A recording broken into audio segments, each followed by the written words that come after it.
Hello students. நீங்க first year engineering கிராஜுவேட்டா? உங்களுக்கான இன்ஜினியரிங்க்கு 4 இயர்ஸுக்கும் scholarship கிடைச்சா எப்படி இருக்கும்?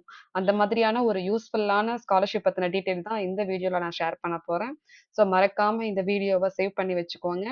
உங்க ஃப்ரெண்ட்ஸுக்கும் ஷேர் பண்ணிக்கங்க. இது மாதிரியான யூஸ்ஃபுல்லான இன்ஃபர்மேஷனுக்கு நம்ம பேஜ ஃபாலோ பண்ணி சேனலையும் சப்ஸ்கிரைப் பண்ணி வச்சுக்கோங்க.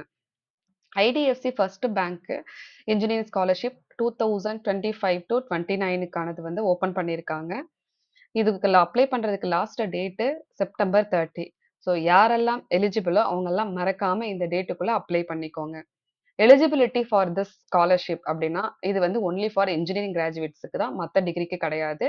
ஸோ இது வந்து இயர் 2025 to 26க்கு நீங்க first year of engineering or BTech வந்து நீங்க என்ரோல் பண்ணியிருக்கணும்.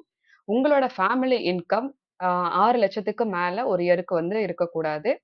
அதுக்கப்புறம் இதே இன்ஜினியரிங் கோர்ஸுக்கு நீங்க வேற எந்த ஸ்காலர்ஷிப்பும் அவைல் பண்ணியிருக்க கூடாது. மற்றொரு முக்கியமான கண்டிஷன் என்னன்னா, இவங்க சில லிஸ்ட் ஆஃப் காலேஜஸ் குடுத்திருக்காங்க. அந்த காலேஜ்ல படிக்கிற ஸ்டூடண்ட்ஸ்க்கு மட்டும் தான் இந்த ஸ்காலர்ஷிப் எலிஜிபிள். இந்த லிஸ்ட் ஆஃப் காலேஜஸ் வேணும் அப்படின்னா, நீங்க மறக்காம நம்ம பேஜ ஃபாலோ பண்ணிட்டு எனக்கு டிஎம் பண்ணுங்க. உங்களுக்கு பெர்சனலா அந்த டீட்டெயில நான் அனுப்பி வைக்கிறேன். இதே மாதிரியான யூஸ்ஃபுல்லான இன்ஃபர்மேஷன் ஸ்காலர்ஷிப் பத்தின தெரிஞ்சுக்கிறதுக்கு நம்ம பேஜ ஃபாலோ பண்ணிக்கோங்க. Thank you.